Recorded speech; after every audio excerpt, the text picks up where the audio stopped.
Hey everyone, my name is Sean and I live in Japan. So this video is for fans of Sailor Moon, aka Moonies.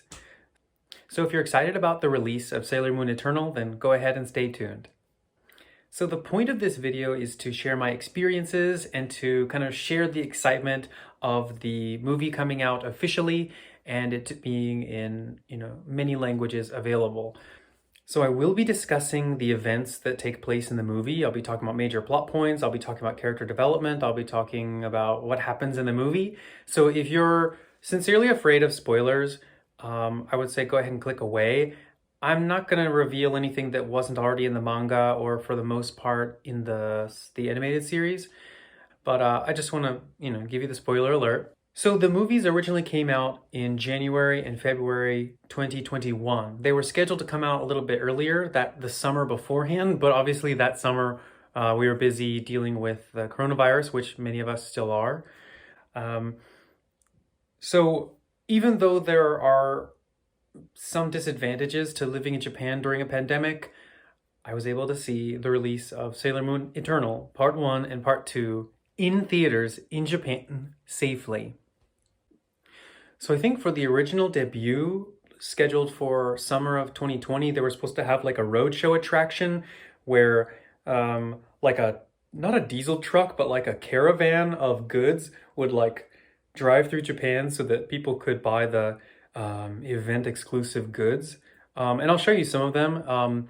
They just had like a display outside of the main theater entrance where you could buy like keychains or poster sets or like the acrylic, a clear acrylic plate with an image on it. It's not 3D. That's why I wasn't really that interested in it, but I mean, it's Sailor Moon, so it's pretty cool. I'll show you a sampling of the specialty goods that I saw on display if you're interested, so let me know in the comments below. Overall, I'm very thankful that I was able to see them in theaters, and the reason why I haven't posted about this before is because for a long time, Sailor Moon fans had no idea when the movie was going to be released for the rest of us. So I felt like if I posted my reaction to the movie before anybody knew when they would be able to see it, it might, cause some tension or conflict in the fandom because it would kind of sound like a flex, like, oh yeah, I saw Sailor Moon, like, I'm really cool. I'm basically Mamoru. It's like, that was the last thing I wanted, so I waited till the last minute just to kind of amp up excitement. The whole purpose of this video is just to share the excitement to see how we're going to treat it, the English version or whatever version you listen to when it comes out. So rather than going plot point by plot point and just telling you what happens, I'm basically just going to give you some of my reactions to different elements or animation components or character choices or like the use of music and imagery. Because I don't think you want me to just tell you what happens in the movie. If you've read the manga or you've seen the series, you probably know what's going to happen. So just to be clear, I'm going to be talking about Sailor Moon Eternal Part 1 in this video. If there's more interest, I'll talk about my reflections for Part 2, so let me know.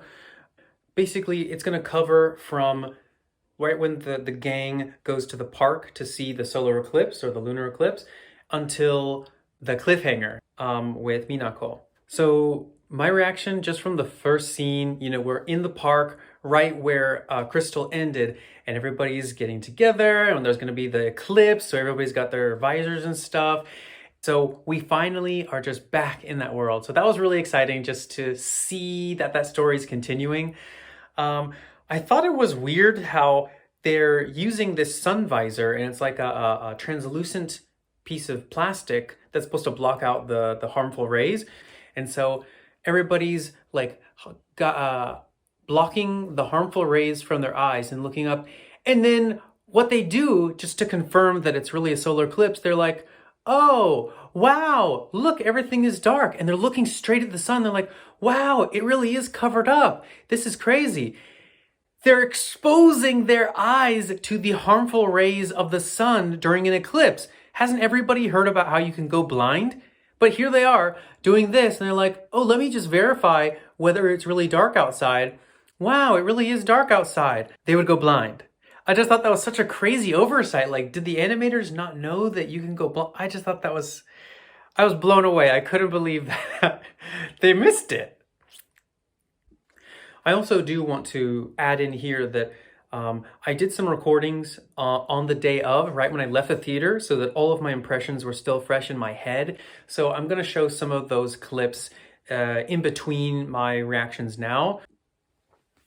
And so, of course, whenever everybody's looking up at their visor and they see something pass in front of the sun, that's when the shard of the mirror lands in Mamoru's eye.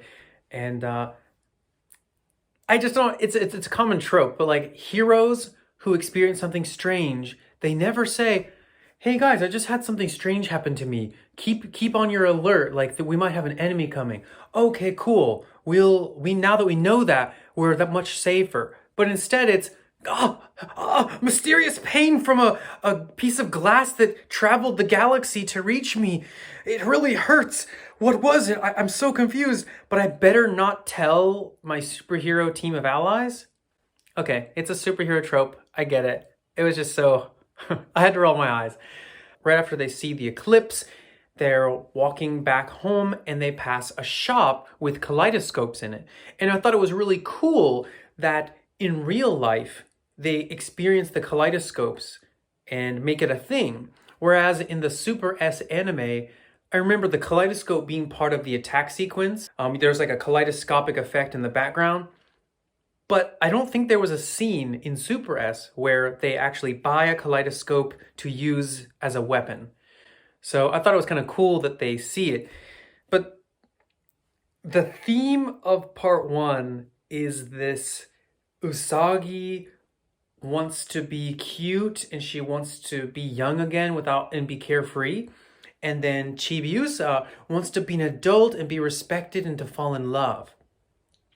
So we're going to see these two characters kind of juxtaposed and to see what makes them what makes their experiences meaningful. It seemed weird and kind of out of character now that Chibiusa and Usagi are staring in the shop window looking at the kaleidoscopes. But both of them are like, oh, a kaleidoscope, Mamoru, it's a kaleidoscope, you know, the scope. I don't know why they thought it was so cool, but like they both childishly manipulated Mamoru into buying them for them. I thought that was really weird.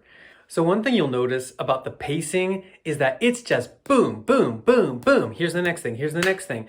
And of course they have to do this because it's like condensing a whole season's worth of content into one episode.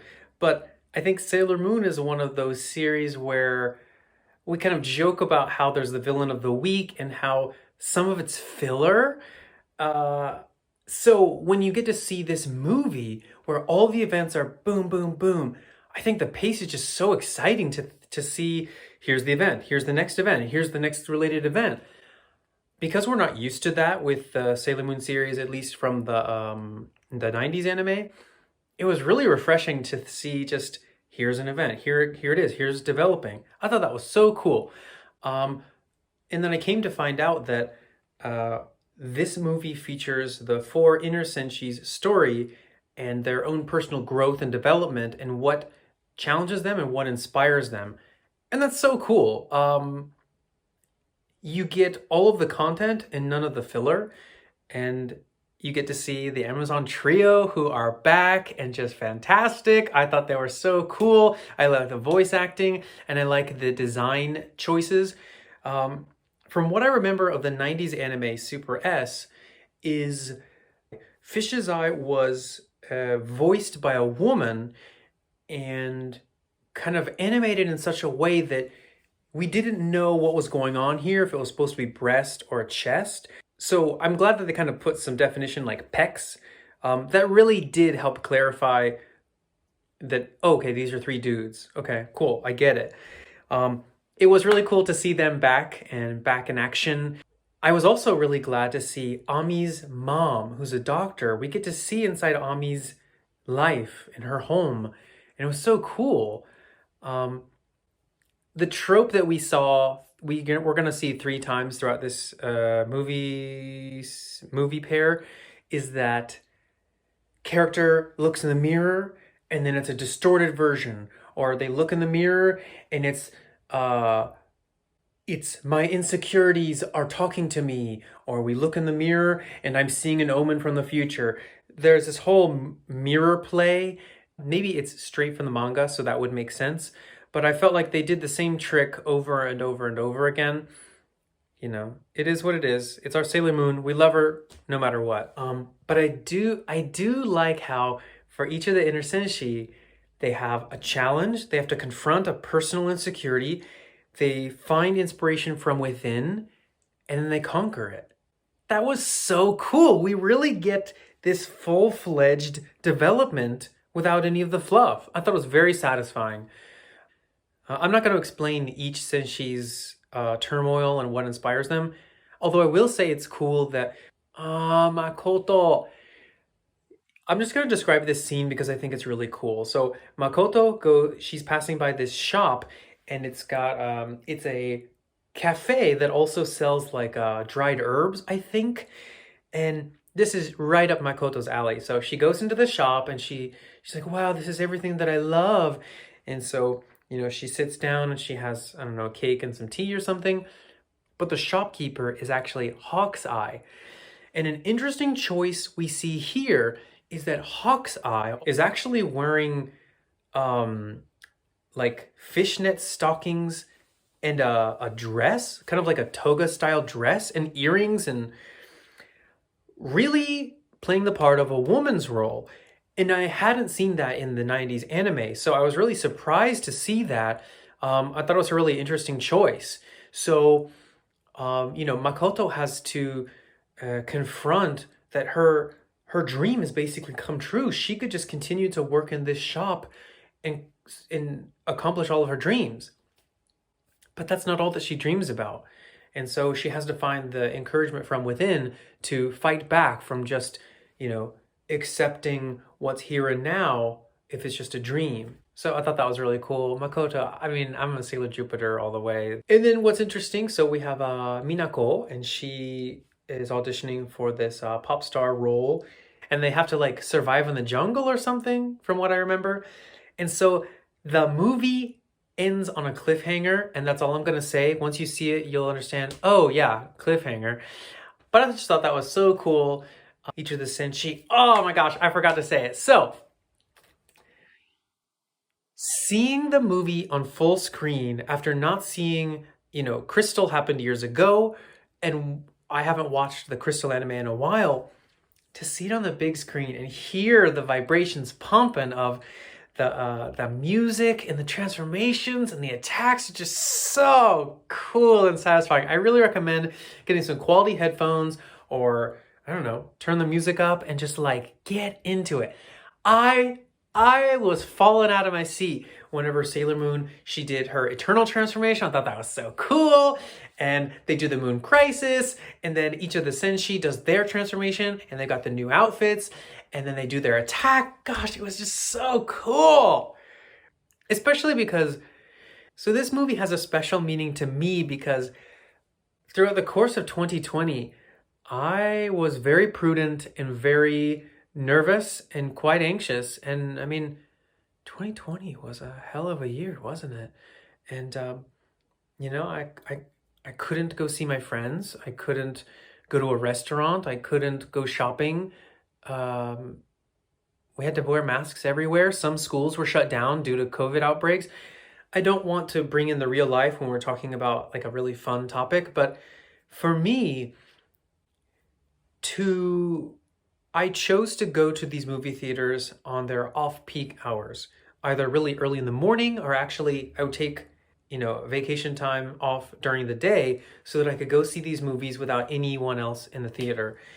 And to be able to go see a movie again, something I haven't done in 4 years since I've been living in Japan. This is the first movie I've seen in Japan. And for it to come after feeling like it was January. And that means that that was like the darkest of the dark time. And I felt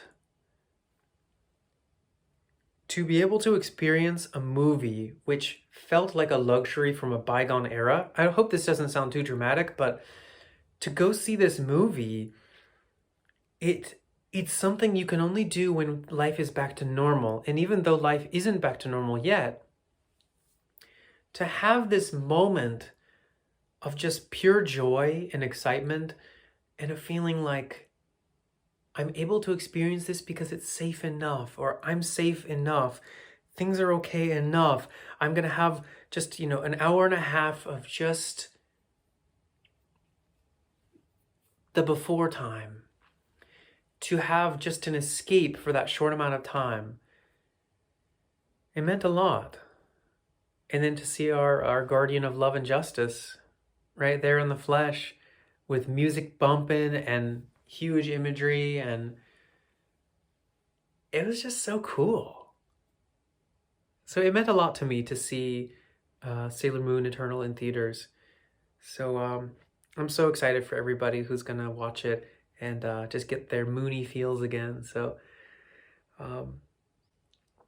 it was really special, and I'm really glad that we get to kind of share that experience together separately. Do you know what I mean? Sailor Moon fans just experiencing on another level. It's cool. So when I think about how they had to condense the plot into a single movie, I do feel like we missed out when it came to the Amazon Trio's development. In the 90s anime, I really liked hearing their banter, hearing them support each other, hearing them criticize each other, hearing what their own personal interests are, and also learning that these people are actually circus animals and they've given this chance to be human. I really liked that humanity aspect of it, which we didn't really get a lot of in this movie.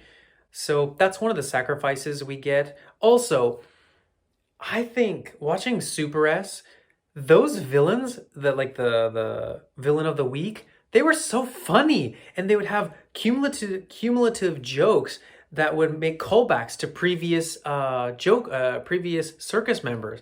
I thought that was so cool. And also we get to learn about we get to take a glimpse into the circus tent. We get to see the Dead Moon Circus, the inside, and see what it's all about, which I thought was really cool to see. So in general, I'm going to talk about some of the flaws of the movie, some of the things that were just so eye-catching that I didn't like. When it comes to animation, there were some disappointing animation choices. When it comes to drawings of hands, depictions of hands, sometimes they were just way too spread out, or they have a weird proportion. You're going to notice it's like they just don't look normal and natural. Sometimes the feet and the angles of the legs were just totally off. And also, in this movie, there's a bit of fan service. And one thing that always confused me about the Sailor Moon as a shoujo anime, why are we showing upskirt shots and stuff like this for shoujo anime? I mean, I suppose there always will be fans of any media who are into that sort of thing, but these are cartoon characters and they're in high school. Why are we depicting them this way? There were some unsettling shots and angles that I thought were really weird. For example, when the Senshi are standing outside the Dead Moon Circus, it's like the girls are sitting on the steps leading to the circus, and then Usagi is there with her. She's sitting on a bench or one of the steps, and her legs are like this, with her skirt like this. And the whole time, your focus is at her legs. Why are the animators choosing to make us look at, trying to look up her skirt? That's so weird. I have to say, though, we have to address this age thing. Of course, in the Super S, one of the first couple episodes, they do this age reversal thing, which I think is really cool and kind of fun to explore. But I thought it was weird that they have a moment where young Usagi is sleeping in a bed with adult Mamoru. And it's already gross enough that Mamoru is, 20 or something? He's in college, and then Usagi is 15. They play with that in the 90s anime. They didn't address the idea of, here Helios is appearing in front of both of them, Usagi and Chibiusa. So I wasn't sure why that is, because in the 90s animation he just appears to Chibiusa in a dream, and what that happens is like she has to keep it a secret, and that's the whole thing. I get the trope, but it was frustrating. The trope in the 90s anime where Chibiusa has to keep it a secret just for plot reasons, like she couldn't tell Usagi she's been having these dreams, or like that's why she can summon Helios. Nobody ever addresses that, which is, I don't know, a loophole. Another thing I've got to say is that I know that there's a theme of adulthood and childhood, comparing and contrasting adulthood and childhood. That's cool for the target audience of like maybe young women who are like dreaming of a romance and they feel like once I'm older, I'll be able to have a relationship. That kind of thing matches the shoujo philosophy, and that makes sense. What's weird is when we have Usagi, who's in high school, or maybe she's in junior high at this point. We have Usagi, who's a young woman, and we've got Chibiusa, who's still a girl. And then through a magic spell, they swap ages, which is cool to see. And it's cool to see how they react to their new bodies. But what gets weird is there's a scene with Mamoru, and he's sleeping in a bed with child Usagi. But now that she switched, Usagi is now Chibiusa's age, and there's this moment where they're like hugging in the bed, and then he touches her face. Now I don't know exactly what he said. I think he either said, I don't want you to be more childish, I love you how you are. I think he said something like that. But looking at the non-verbal language, it kind of communicates as, you're just so cute and precious as a little girl, I love you like that, and that's really gross. So I wish that they had avoided that whole situation. Why is an adult? I don't know if Mamoru is 17, 18, 19. I don't know how old he is in this series, but he's sleeping in a bed with child Usagi.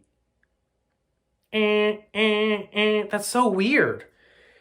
But one thing they did, that they explored Chibiusa's new adulthood, there's this really amusing scene at night where Chibiusa is sitting on the swing set, made for children, and she's swinging on the swings, and her legs are all lanky and long because she's Usagi's age now. So she's swinging on the swings, and Diana is like, "Oh, small lady, don't be upset," something like that.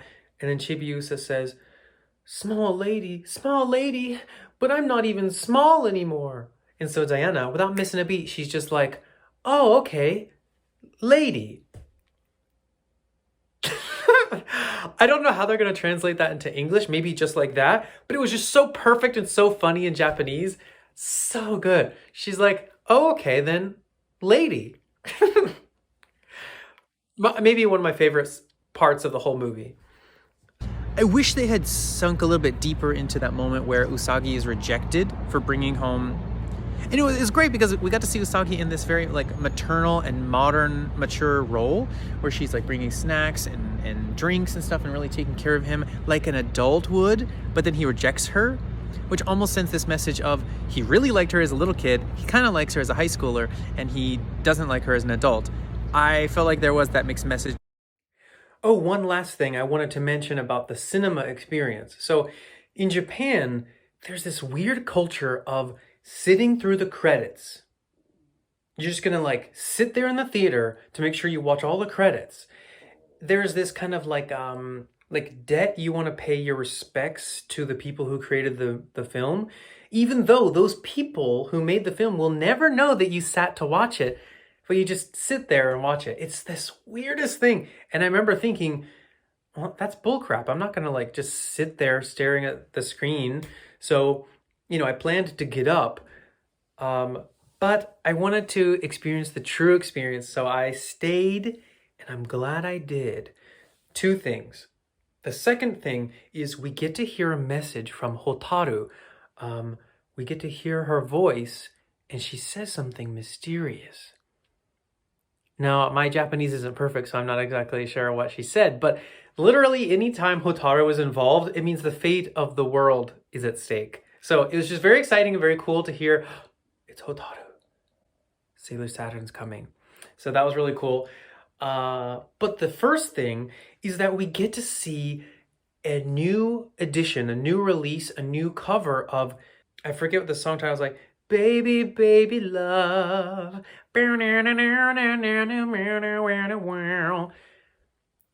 That is the ending theme. We hear it like for the first half of Sailor Stars, and we hear it at the end of every episode. And just to hear it again, to hear a new version at the end of this movie, it was just such a great callback, just like, mwah, just so meaningful, and the sound just wraps around you. It was wonderful and gorgeous, and I just loved it. I thought it was so awesome. So it was great. I loved hearing that. So I'm really glad I stayed in the theater during the credits. So the overall picture comes together really well when it comes to animation and choice of color and character design and music design and sound design. Overall, I'd recommend it. I really loved it. Yeah, it was good. So those were some of my thoughts about the Sailor Moon Eternal Part 1. I thought it was such a thrill to see it in theaters after such a hard year and a half with Corona. I was happy to see us back in that universe, Sailor Moon's realm, and just see all the characters back and alive again. So just as a closing word, I want to say how thankful I am I was able to see these movies here in Japan. I'm also really thankful we got an English release. It's coming in just a couple days. So we all get to share this experience together. And yeah, I'm excited for the future of Sailor Moon. It was just announced about the new Sailor Moon musical that's debuting in Japan.